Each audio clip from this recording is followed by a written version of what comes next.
Baik, sebelum kami mempresentasikan hasil metode penelitian kami, sebelumnya perkenalkan nama saya Yepre Novita Zaluku, NPM 19110177, kelas TIM 1904. Perkenalkan, nama saya Witerman Jaya Jaluku, NPM 19110469, kelas TIM 1904.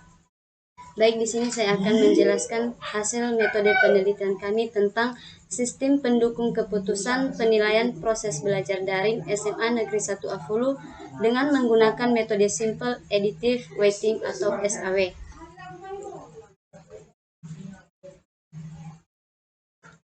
Dalam menggunakan metode sistem pendukung keputusan penilaian proses belajar daring, ada 4 tahapan penilaian indikatornya. Yang pertama, tingkat kehadiran daring. Kedua, ketetapan memulai dan mengakhiri proses belajar.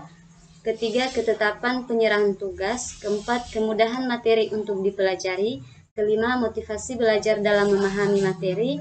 Keenam, penggunaan alat bantu untuk mempelajari materi.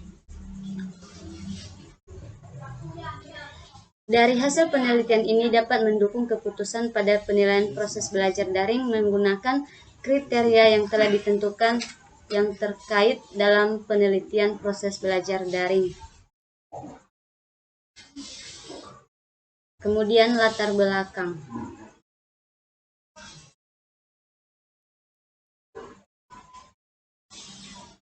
Tujuan penelitian ini yaitu membuat aplikasi sistem pendukung keputusan penilaian proses belajar daring berbasis web dengan menggunakan metode Simple Additive Weighting atau SAW. Kemudian manfaat penelitian. Manfaat penelitian ini yaitu untuk mempermudah siswa dalam melakukan proses penilaian terhadap guru dan membantu mempermudah bagian administrasi akademik dan siswa fasilitator lembaga untuk menyediakan instrumen penelitian terhadap guru. Baik, sekian saja dari penjelasan saya. Kami kembalikan ke penjelasan kedua. Baik, saya akan menjelaskan materi selanjutnya pada bab 2 tentang metode penelitian. Di situ ada bahan penelitian. Objek penelitian ada di SMA Negeri 1 Afulu semester gasal tahun akademik 2011-2012. Alat penelitian. Adapun software dan hardware yang digunakan adalah sebagai berikut. A. Perangkat keras. Perangkat keras ini yang digunakan menggunakan prosesor Core 2, memori 2 GB, dan kapasitas hard disk 500 GB.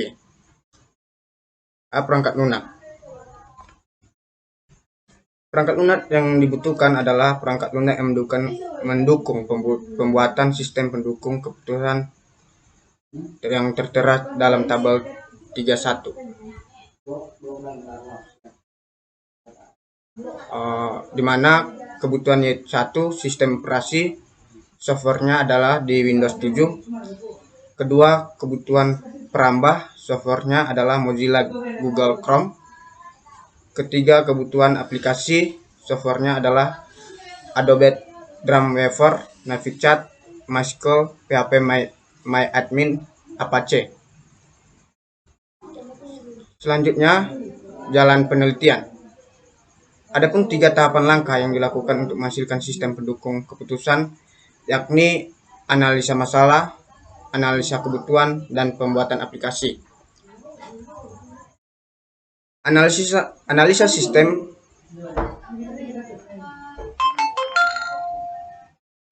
ada beberapa sub bahasan, yakni sub pembahasan analisa masalah, analisa kebutuhan sistem, kerangka penelitian, dan penggunaan metode SAW dalam penelitian proses belajar mengajar dosen. Kedua, analisa masalah. Dalam analisa masalah ini, ada pun gambaran secara lengkap mengenai permasalahan dalam mengelola penilaian proses belajar mengajar. Sistem manual saat ini berjalan cukup baik, namun diperlukan waktu yang cukup lama untuk mengolah data yang telah didapat Adapun sistem manual dapat diuraikan sebagai berikut.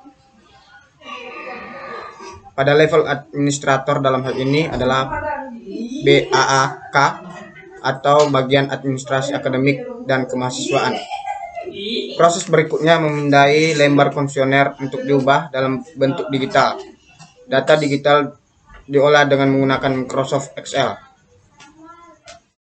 Selanjutnya, analisa kebutuhan sistem. Aplikasi mampu berikan nilai kepada dosen selaku objek yang dinilai. Selanjutnya, aplikasi harus mampu memberikan analisa harus kepada manajemen. Hasil analisa sistem tersebut kemudian dilanjutkan pada tahapan pembuatan DVD, RD, dan desain interface. Selanjutnya, kerangka penelitian. Jika nama user dan password benar, maka sistem akan memenuhi permintaan user sesuai dengan kewenangan yang diberikan. Sebaliknya, jika user nama dan password tidak sesuai, maka server akan menolak. Jika user adalah mahasiswa, maka proses.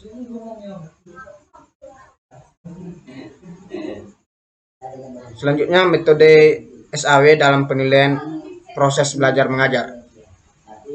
Adapun indikator pertanyaan, tingkat kehadiran, ketepatan mulai dan mengakhiri kuliah, kesesuaian materi dengan silabus, kemudian kemudahan penyampaian materi untuk dipahami, kemudian memotivasi belajar dalam mendalami mata kuliah, kemudian penggunaan ilustrasi atau alat bantu untuk memperjelas materi, kemudian melayani dan memberi perhatian dalam komunikasi dua arah, seterusnya membantu akomodatif dan mudah untuk ditemui,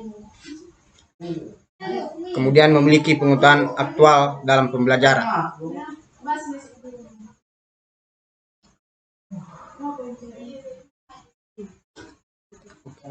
Baik, demikian presentasi kami pada malam hari ini. Apabila ada kekurangan, mohon dimaafkan ataupun dimaklumi. Akhir kata kami ucapkan terima kasih.